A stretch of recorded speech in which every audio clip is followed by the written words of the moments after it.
నమస్కారం, welcome to reflection news. ఈరోజు మనం డిస్కస్ చేయబోయే టాపిక్ చాలా అసలు మాట్లాడడానికి దరిద్రంగా ఉంది. మన హిందువుల పేరు చెప్తుంటేనే నాకు చిరాకు పుడుతుంది. ఎందుకంటే ఒకే రోజు ఈరోజు ఇది కార్తీక మాసంలో శుక్రవారం, అది ఒకే రోజు 2 ఆలయాల పైన దాడి. ఒకటి హనుమాన్ ఆలయం పైన దాడి, హనుమాన్ విగ్రహాన్ని పెట్రోల్ పోసి మంట పెట్టిర్రు. ఇంకొకటి ఇక్కడ షాద్నగర్లో శివాలయం పైన కార్తీక మాసంలో శివాలయం పైన దాడి. ఆ శివలింగం ఏదైతే ఉందో అది మిస్ అయిపోయింది, ఇప్పటికీ కానరాలే. ఆ శివలింగం వినాయకుడి విగ్రహం తీసి ఎక్కడో పడేసిర్రంట. ఇంత దారుణాలు జరుగుతున్నాయి. దీని గురించి ఈరోజు డిస్కస్ చేస్తున్నాం. అలా డిస్కస్ చేయడానికి ఈరోజు మన స్టూడియోలో మనతో పాటు జయసింహ అన్న గారు ఉన్నారు. అన్న నమస్తే. నమస్తే అన్న, ఈరోజు హనుమంతుడి ఆలయం పైన ఆలయంలో ఉన్న విగ్రహం పెట్రోల్ పోసి తగలబెట్టడం జరిగింది. అది దాని వెనుకున్న కథ ఏంటి, అసలు ఏం జరుగుతుంది తెలంగాణలో? ఈ హనుమాన్ టెంపుల్ వచ్చేసి భూపాలపల్లి అంటే ఉత్తర తెలంగాణ. ఈ శివాలయం వచ్చేసి షాద్నగర్ అంటే మహబూబ్ నగర్ వెళ్ళే రూట్లో. షాద్నగర్ అంటే దాదాపు ఇప్పుడున్న పరిస్థితిలో హైదరాబాద్ కిందకి దాదాపు వచ్చేసినట్టే. శంషాబాద్ దాటినాక షాద్నగర్లో శివాలయం ఉంది. శివాలయంలో జరిగింది ఏంటి, ప్రాణవట్టం మీద ఉండే లింగం. అది టైం చూడండి స్వామి ఎట్లుంది. కార్తీక మాసం అంటే శివుడికి ఎక్కువ పూజలు అభిషేకాలు చేస్తుంటారు హిందువులు. చూసి వాళ్ళు ఎవరో కానీ సరిగ్గా ఇదే నెలలో పవిత్రమైన మాసంలో అతి పురాతనమైన లింగం ఏదైతుందో, ఆ ఎన్నో సంవత్సరాలుగా ఎంతో చరిత్ర ఉన్న ఆ లింగం ఏదైతుందో దాన్ని లింగం ఉంది, కింద భాగం ఉంది, దాని లింగాన్ని ఎత్తుకొని పోయినారు. అట్లనే ఆంజనేయ స్వామి గుడిది అయితే ఇంకా దారుణం ఏంటంటే భూపాలపల్లి జిల్లా మేడిపల్లిలో మొత్తం కాలబెట్టేసాను రాత్రి. దాన్ని గ్రామస్తులు చూసి ఆర్పి పోలీస్ కంప్లైంట్ ఇస్తే ఇప్పుడు విహెచ్పి వాళ్ళు రావడం, బజరంగ దళ్ రావడం.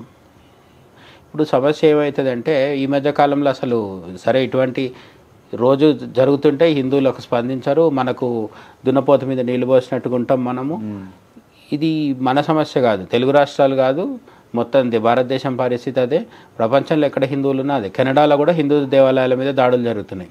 కెనడా అనే దేశంలో, మన దగ్గర కూడా జరుగుతున్నాయి. సో హిందువులు బంగ్లాదేశ్లో సేఫ్గా లేరు, కెనడాలో సేఫ్గా లేరు. హిందువులు మైనారిటీలు ఉంటే సేఫ్గా ఉండరు, మెజారిటీలు ఉన్నా సేఫ్గా ఉండరు. ఇది కొత్త ముచ్చట కాదు. అసలు ఇక్కడ సమస్య ఏంటంటే ఇది జరిగినప్పుడు మొన్న ముత్యాలమ్మ గుడిది అయితే పెద్దగా అయింది కదా. సికింద్రాబాద్ ముత్యాలమ్మ గుడిని మీద దాడి చేసిన వాడు హిందువు కాదు, మతి స్థిమితం లేదన్నారు పోలీసులు. దాన్ని చల్లవాడు చేసినారు. వాడి మీద స్థానికులు కొంతవరకు కొట్టడం జరిగితే హాస్పిటల్లో జాయిన్ చేసి రాచమర్యాదలతో రాష్ట్ర ప్రభుత్వం, కాంగ్రెస్ ప్రభుత్వం ఏదైతుందో అది కేసుని ఇప్పుడు నడుస్తూ ఉంటుంది. ఆ కేసు అదేమీ అయిపోయినట్టు కాదు, అట్లా అని చెప్పి కేసు తేలిపోయినట్టు కూడా కాదు. రెండోది ఆ విషయంలో ప్రభుత్వం చర్యలు తీసుకున్న దాంట్లో ఎంత కఠినమైన చర్యలు తీసుకుంది అనేది ఇదే ఉదాహరణ. ముత్యాలమ్మ గుడి తర్వాత ఇప్పుడు మళ్ళీ 2 గుళ్ళు జరిగినాయి. అసలు పరిస్థితి ఎట్లుంది అంటే ప్రతి 15 రోజులకు ఒకసారి ఏదో ఒక చోటు జరుగుతుంది. మరి ఇటువంటి సంఘటనలు సడన్గా ఇప్పుడే ఎందుకు జరుగుతున్నాయి? కేసీఆర్ బీఆర్ఎస్ ప్రభుత్వం ఉన్నప్పుడు జరగలేదా అంటే ఇన్ని జరగకపోవచ్చు, కానీ జరిగినాయి. వరంగల్లోనే సాయిబాబా గుడిలో పాటలు పెద్దగా పెడుతున్నాడు అని చెప్పేసి పూజారిని చంపేసినాడు ఒక ముస్లిం వ్యక్తి. ఏంటి అంటే మతి స్థిమితం లేదంట. ఈ మతి స్థిమితం లేని వాళ్ళందరూ క్రిస్టియన్, ముస్లిం మతాల్లో ఉంటున్నారు, హిందూ మతంలో ఉండట్లేదు. కాబట్టి అంటే భయం లేదు ఎవరికి. ఇప్పుడు ఏపీలో కూడా ఈ రథం తగలబెట్టిరు. అసలు అక్కడైతే అసలు జగన్ పాలన నడిచినంత కాలము వందల ఘటనలు జరిగినాయి. జగన్ కారణము అవునా కాదా అనేది పొలిటికల్ చర్చ. మనకు జగన్ పట్ల వ్యతిరేకత లేదు, చంద్రబాబు పట్ల అనుకూలత లేదు, ఏం లేదు. కానీ ప్రభుత్వం అన్నప్పుడు చర్యలు తీసుకోవాలి కదా. ఇప్పుడు యూపీలో కూడా అక్కడ బీజేపీ ప్రభుత్వం ఉంది. బీజేపీ ఉంటే జరగకూడదు, కానీ ఉన్మాదులు ఎక్కడైనా ఉంటారు. యోగి సర్కార్ ఉన్నా సరే ఉన్మాదే. సో అక్కడ మొన్న దేవి నవరాత్రుల టైంలో, ఇది దసరాకి ముందు 10 రోజులు నవరాత్రులు జరుగుతాయి. దసరా తెల్లారో ఉత్సవం శోభాయాత్ర తీసిండ్రు. అమ్మవారి శోభాయాత్రలో లాక్కొని పోయి ఒకరిని లోపల తీసుకుపోయి హిందువుని చంపేయడం జరిగింది. డెడ్ బాడీ కూడా దొరకకుండా చేద్దాం, ముక్కలు చేసేద్దామని ప్రయత్నిస్తుంటే ఇంకొక 2 హిందువులు వెళ్ళి రిస్క్ చేసి అది తీసుకొని రావడం జరిగింది. విచిత్రం ఏంటంటే యోగి ముఖ్యమంత్రిగా ఉన్న యూపీలో కూడా పోలీసులు హిందువుల మీదనే లాఠీ చార్జ్ చేశారు. హిందువుల మీద ముస్లింలు దాడి చేస్తున్నారు, రాళ్ళు ఇసురుతున్నారు, గన్నులతో కాల్పులు జరుపుతున్నారు. మళ్ళీ హిందువులనే పోలీసులు కూడా కొట్టినారు. అంటే హిందువుల్ని పోలీసులు కొడతారు, మతోన్మాదులు కూడా కొడతారు. ఇది ఎక్కడ యూపీలో యోగి ఉన్న దగ్గర. తర్వాత యోగి కఠినమైన చర్యలు తీసుకున్నాడు, అవన్నీ జరిగినాయి. మళ్ళీ ఏమైనా ఎన్కౌంటర్లు చేస్తే కోర్టుల్లో ప్రాబ్లం, కోర్టులు వద్దంటాయి. బుల్డోజర్ తీసుకెళ్తే కూడా కోర్టులు వద్దంటాయి. కోర్టులు వద్దంటున్నాయి కాబట్టి వీళ్ళకి ధైర్యం పెరుగుతుంది. వీళ్ళు ధైర్యం పెరిగి ఏం చేస్తారు, నోటి ఇష్టం వచ్చిన పనులన్నీ చేయడము, చివరికి మతిస్థిమితం లేదని చెప్తారు. అవును స్వామి. మొన్న 15 రోజుల క్రితం కూడా శంషాబాద్లో హనుమాన్ టెంపుల్లో ఈ నవగ్రహాలు ఏవైతున్నాయి వాటిపైన కూడా దాడి చేసిరు స్వామి. అదే అంటున్నాను, ఇప్పుడు ఆ దాడి చేసేవాళ్ళు ఎవరు అనేది తెలియదు. ఇప్పుడు కొన్ని కేసులలో ఏమవుతుంది, అక్కడ స్థానికంగా ఉండే ఒకరితో ఒకరికి పడకపోవడం వల్ల స్థానిక సమస్యలు ఉండి కూడా ఒకరి మీద ఒకరు దాడులు చేసుకుంటారు. వాళ్ళు హిందువులు అయ్యి ఉండొచ్చు, కానీ ఎక్కువ మెజారిటీ కేసెస్ 100కి 99 సార్లు ఈ పోయి గుడిలోకి పోయి కావాలని విగ్రహాలను ఎందుకు టార్గెట్ చేస్తున్నారు? ఎవరికైతే విగ్రహాల మీద ద్వేషం ఉంటుందో వాడు చేస్తాడు. విగ్రహాలని ద్వేషించే మతాలు మన దేశంలో 2 ఉంటాయి కదా. హిందువులు, సిక్కులు వచ్చి హిందువుల మత విగ్రహాలను కూల్చాలని తాపత్రయం లేదు. శైవులు వైష్ణవుల మీదకి, వైష్ణవులు శైవుల మీదకి పోయే పరిస్థితులు ఇప్పుడు లేవు. మరి ఇంకా మిగిలింది ఏంటి? ఈ 2 మతాల వాళ్ళు. ఈ 2 మతాల్లో అందరు చెడ్డవాళ్ళని ఎవరు అనం, సామాన్య జనాలు చాలామంది ఉంటారు. ఇక్కడ కూడా ఇప్పుడు తెలంగాణలో ఎందుకు జరుగుతుంది అంటే, మన ముత్యాలమ్మ గుడి ఇష్యూలో కూడా ఒక టాపిక్ వచ్చింది. అది పోలీసులు చెప్పాలి, మనం తేల్చేది కాదు, పోలీసులు చెప్తారు ముందు. కానీ ఒక టాక్ ఏమని వినిపిస్తుందంటే, ఇట్లాంటి దాడులు చేసే సంఘ వ్యతిరేక శక్తులు ఎవరైతే ఉంటారో, మతోన్మాదులు ఎవరైతే ఉంటారో, వీళ్ళు ఇక్కడ పుట్టి పెరిగిన హిందూస్ ముస్లింలు కాదేమో అని కూడా అంటున్నారు. ఆ పాయింట్ కూడా చూడాలి. ఎందుకంటే ముస్లింలు అందరూ చెడ్డవాళ్ళని చెప్పడం మన ఉద్దేశం కాదు. ఇక్కడ చాలామంది తమ పని తాము చేసుకుంటారు, వాళ్లకు నిలగడిస్తే చాలా అన్నట్టు ఉంటారు. వాళ్ళ బాధలు వాళ్ళకు ఉంటాయి. మతపరంగా మనకు వాళ్ళకి అభిప్రాయ భేదాలు ఉండొచ్చు, చర్చల దాకా అది ఉంటుంది. ఫేస్బుక్లోనో ఇటు ఇంటర్నెట్లోనో మనం ఇన్స్టాగ్రామ్లోనో మాట్లాడుకుంటాం. కానీ ఆ దాటి బయటికి వచ్చి దాడి చేస్తున్నారు. ముత్యాలమ్మ గుడిలో విగ్రహాన్ని కాలుతో అనేది మనం సీసీటీవీ ఫుటేజ్లో చూసినాం. ఒక ముస్లింకి హిందూ విగ్రహము అమ్మవారి విగ్రహం మీద అంత కసెందుకు? వాడు అసలు ఈ దేశం వాడేనా? తీయాలి కదా, ఆరా తీయాలి కదా. ఇందులో 2 ప్రభుత్వాలు ఉన్నాయి బాధ్యత. ఇక్కడ బీజేపీని వెనుకసుకు వచ్చే అవసరం ఏం లేదు. హోంమంత్రి అమిత్ షా కూడా చాలా సీరియస్గా దీని మీద దృష్టి పెట్టాల్సిన అవసరం ఉంది. ఇప్పుడు ఈ మధ్య ఒక బయట వార్త వచ్చింది ఏంటంటే, దాదాపు ఒక 5 కోట్ల రేషన్ కార్డులు రద్దు అవ్వబోతున్నాయి. ఇవన్నీ కూడా ఇల్లీగల్ బంగ్లాదేశీలు, రోహింగ్యాలే. ఇక్కడ రావడము, ఆధార్ కార్డు సృష్టించుకోవడం, ఓటర్ కార్డు సృష్టించుకోవడము, రేషన్ కార్డు సృష్టించుకోవడం. వీళ్ళందరూ ఇప్పుడు ఈ రోహింగ్యాలు, బంగ్లాదేశీలే ఈ దాడులు చేస్తున్నారా లేదా అనేది కూడా రేవంత్ రెడ్డి సర్కార్ ఆరాధించాల్సిన అవసరం ఉంది. ఎందుకంటే ఇక్కడ పుట్టిన మనతో పాటు చిన్నప్పటి నుంచి పెరిగిన ముస్లిమ్స్ ఉంటారు కదా, వాళ్ళు చేయకపోవచ్చు, లేదు వాళ్ళు కూడా చేసి ఉండొచ్చు. నేను ఇక్కడ ఎవరు చేశారనేది మన కాదు కదా చెప్పేది. జర్నలిస్ట్లో, సామాన్య ప్రజలో చెప్పలేము, పోలీసులే చెప్పాలి. కానీ పోలీసులు ఆ పని చేస్తున్నట్టు కనిపించట్లేదు. వరుస పెట్టి జరుగుతూనే ఉన్నాయి.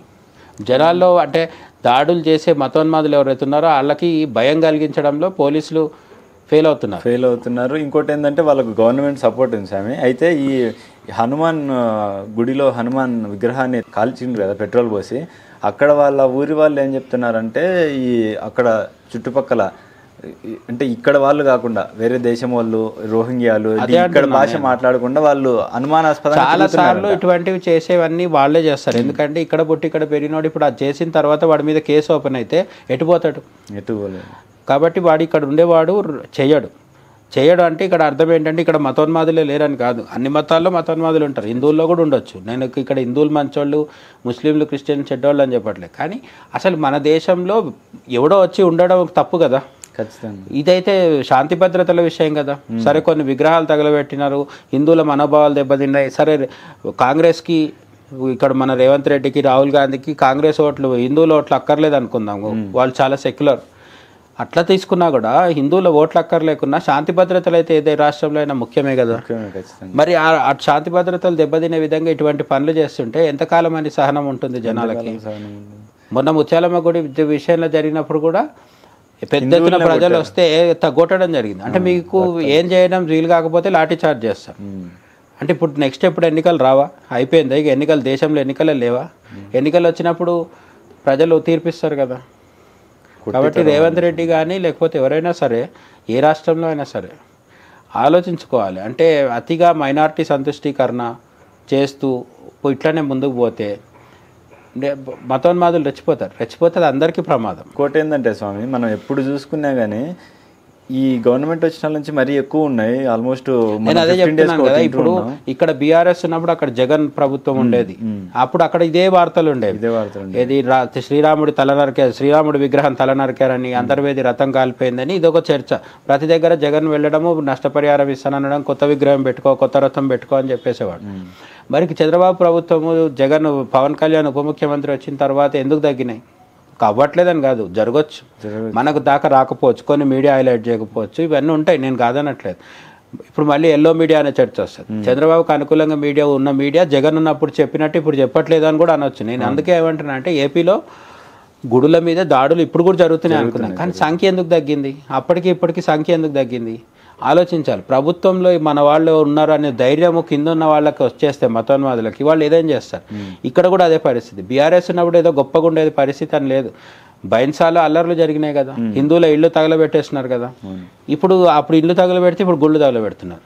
బీఆర్ఎస్ ఉన్నప్పుడు ఇదే పరిస్థితి, రేవంత్ రెడ్డి వచ్చినాక అదే పరిస్థితి. కానీ ఇప్పుడు ఎక్కువైనాయి.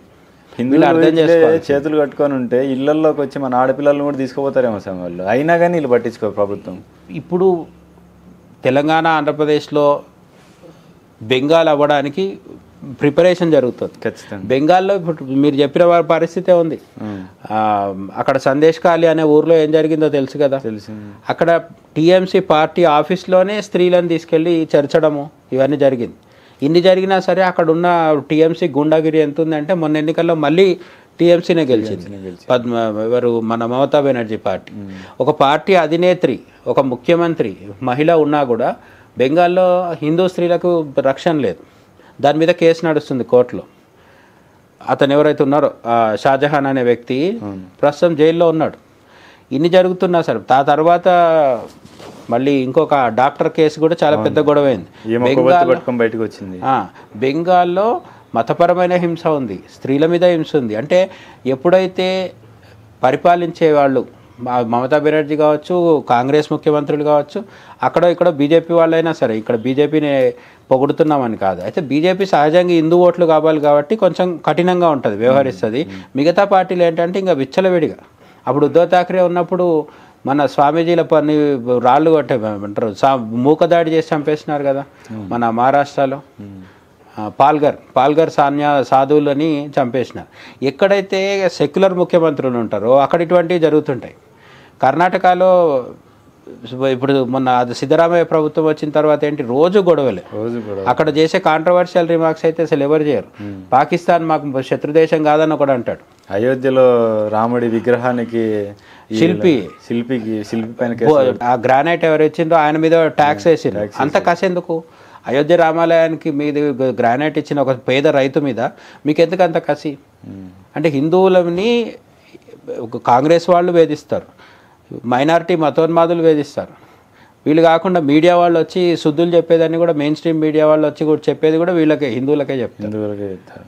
అవన్నీ ఉన్నాయి కాబట్టి బంగ్లాదేశ్ నుంచి వచ్చిన వాళ్ళు, మయన్మార్ రోహింగ్యాలు అందరూ కూడా ఇష్టం వచ్చినట్టు రెచ్చిపోతున్నారు. వాళ్ళంతా ఇక్కడికి వచ్చి వాళ్ళ ఓట్ల కోసం. ఇక్కడ రెండు ప్రధానమైనవి. మన దేశంలో ఎన్ని కోట్ల మంది అక్రమంగా ఉంటున్నారు అనేది తెలియాలి. ఇప్పుడు ట్రంప్ ఇష్యూ కూడా అదే, అమెరికాలో ట్రంప్ చెప్పింది కూడా అదే.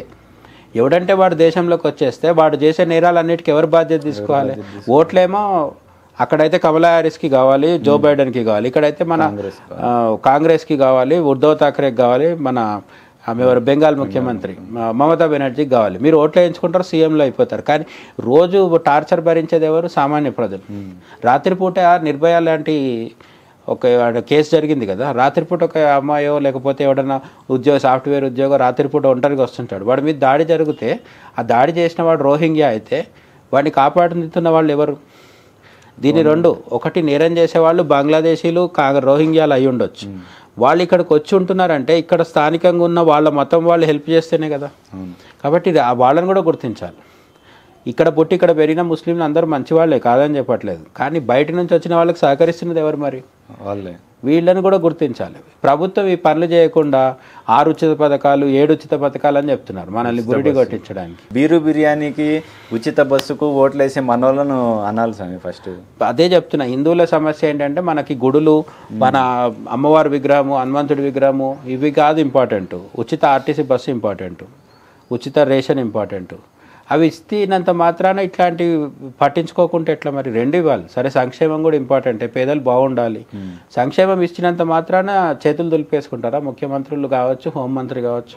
ఆలయాలపైన ఇంత దాడులు జరుగుతాయని ఒక్క మాట బయటకు వచ్చి మాట్లాడరు. వీళ్ళకి మైండ్ పనిచేస్తుందా లేదా స్వామి గవర్నమెంట్ అధికారులు ఎవరైతే ఉన్నారో? నేను అదే అంటున్నా. ఇప్పుడు సికింద్రాబాద్ ముత్యాలమ్మ గుడి దగ్గరికి మన ముఖ్యమంత్రి వచ్చి సందర్శించనే లేదు కదా, ఏ రాజకీయ నాయకుడు రాలేదు, అందరు కింద స్థాయి వాళ్ళు వచ్చిండ్రు. బీఆర్ఎస్ వాళ్ళు కూడా రాలేదు కదా స్వామి. బీఆర్ఎస్ లో ఏమంటారు శ్రీనివాస్ యాదవ్ అనే ఆయన స్థానిక నాయకుడు ఒక ఆయన ఉంటారు కదా, ఆయన వచ్చి మాట్లాడింది. కేటీఆర్ సార్ రాలే కదా, కేటీఆర్ సార్ ట్విట్టర్లో బిజీగా ఉన్నారు, రేవంత్ రెడ్డి సార్ సెక్రటేరియట్లో బిజీగా ఉన్నారు. సో రెండు పెద్ద పార్టీలకు టైం లేదు. కిషన్ రెడ్డి, బండి సంజయ్ వీళ్ళు వస్తున్నారు. వీళ్ళు కేంద్ర ప్రభుత్వం బీజేపీ చేతిలో ఉంది, కానీ సీరియస్గా యాక్షన్ తీసుకునే దాఖలాలు అయితే కనిపించట్లేదు. బీజేపీని కూడా మనం టార్గెట్ చేయొచ్చు, ఎందుకంటే బీజేపీ నుంచి కూడా మనం ఆశించినంత రెస్పాన్స్ ఉండట్లేదు, ఏం లేదు. అయితే మాట్లాడట్లేదు కదా. అయితే ఇక్కడ చిన్న ఎక్స్క్యూజ్ ఏంటంటే, తెలంగాణలో ప్రజలు కాంగ్రెస్ని ఎన్నుకొని పోలీసులు శాంతి భద్రతలు బాధ్యత రేవంత్ రెడ్డికి అప్పచెప్తే కిషన్ రెడ్డి చేయగలిగేది కూడా పరిమితమే.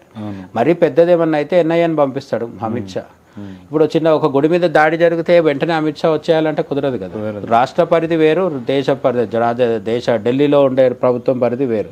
అందుకే నేను చెప్తున్నాను, గుజరాత్, యూపీ, మధ్యప్రదేశ్, రాజస్థాన్ అక్కడ పరిస్థితి ఏంటి? రాజస్థాన్లో కాంగ్రెస్ ప్రభుత్వం ఉన్నప్పుడే కదా టైలర్ ఒక ఆయన కన్నయ్యలాల్ అని ఆయన తల నరికేసి. మరి ఇప్పుడు ఎందుకు అట్లాంటివి జరగట్లేదు? మరి అదే రాజస్థాన్లో ఇప్పుడు ఎందుకు జరగట్లేదు? అంటే కాంగ్రెస్ ఉన్నప్పుడే ఎందుకు జరుగుతుంది? రాహుల్ గాంధీ ఆలోచించుకోవాలి.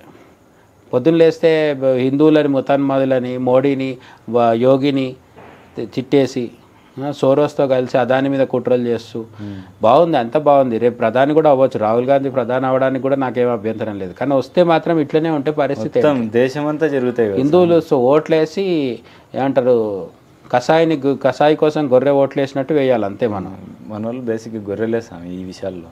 ఆలయాలపైన దాడులు, ఆలయాలే కాదు అసలు దేని విషయంలో కూడా మనం ఓటేసే రోజు ఏం ఆలోచించాం. మనకు ఆ రోజు దాకా ఉన్నవాడు నచ్చలేదా వాడిని తీసేసి ఇంకోటి ఎన్నుకుంటాం. కొత్తగా వస్తున్నవాడి పరిస్థితి ఏంటి అని ఎప్పుడు ఆలోచించాం మనం. సో ఇప్పటికైనా మారండి. రోజు 15 రోజులు కూడా కాలే, ఈరోజు ఈరోజు పొద్దున్న నుంచి సాయంత్రం రోజులు రెండు జరిగినాయి. ఈ రోజు ఇప్పుడు మనకు కార్తీక మాసం అనేది ప్రత్యేకం, పవిత్ర కార్తీక మాసంలో శుక్రవారం రోజు 2 గుళ్ళ మీద దాడులు జరిగినాయి. ఫర్ ఎగ్జాంపుల్ రంజాన్ మాసంలో 2 మసీదుల మీద దాడులు జరిగితే వాళ్ళ స్పందన ఎట్లుంటుంది? వాళ్ళ నుంచి మనం నేర్చుకోవాల్సింది అదే. ముస్లింలు, క్రిస్టియన్లు వాళ్ళ మతం పట్ల ఎంత సిన్సియర్గా ఉన్నారో హిందువులు అట్లా ఉండట్లేదు, ఉండాలి. నేను పోయి రోడ్డుకు మీదకి వచ్చి హింస చేయమని కాదు చెప్పేది, వాళ్ళంత సిన్సియర్గా ఉండాలి. వాళ్ళకి దేవుడి పట్ల, వాళ్ళ మసీదులు, చర్చిల పట్ల ఉన్నంత విశ్వాసము, ప్రేమ హిందువులకు ఉన్నాయా అనేది ఆలోచించుకోవాలి. మన వాళ్ళు కూడా వాటికే పోతారు కదా. ఇప్పుడు ఎక్కడన్నా మసీదుల మీద దాడి జరిగితే ఆ తర్వాత సారి వాళ్ళ స్థానిక ఎమ్మెల్యేని ముస్లింలు గెలిపిస్తారా? ఓడిస్తారు. మన వాళ్ళకి ఏం ప్రాబ్లం లేదు. అయోధ్యలో గుడి కట్టినా సరే మోడీకి 240 సీట్లే వచ్చినాయి, తగ్గించినారు. మన వాళ్ళు బోనస్ కింద తగ్గించినారు. మనకి వాళ్ళకి ఏం కావాలనే క్లారిటీ లేనంత వరకు ఇవి ఇట్లానే జరుగుతుంటాయి. ఇంకా వాళ్ళకే వదిలేద్దాం. మనం ఎంత చెప్పినా వాళ్ళు వినరు. ఓటేసే రోజు ఆలోచించుకోవాల్సిన ఆలోచనలు తర్వాత ఆలోచిస్తారు. మళ్ళీ ఓటేసే రోజు ముందు రోజు సాయంత్రం ఇచ్చిన 5,000 బీరు, బిర్యానీ ఇవే ఉంటాయి. అట్లీస్ట్ ఆలయాల కాడికి ఇప్పుడు దాడులు జరిగితే ఇప్పుడు బజరంగ్ దళ వాళ్ళనో లేదంటే విహెచ్పి వాళ్ళనో చూస్తున్నాం అన్న మనం. అక్కడ సామాన్య ప్రజలు చాలా తక్కువ మంది పోతున్నారు కదా. విహెచ్పి వాళ్ళు, బజరంగ్ దళ వాళ్ళు, ఈ ఇట్లా సంస్థలే పోవాల్సిన అవసరం ఏముంది? అందరూ వచ్చి నిలబడాలి. గుళ్ళ మీద దాడులు జరిగిన నియోజకవర్గంలో ఎమ్మెల్యే ఎవరు ఉంటారు తెలుసా?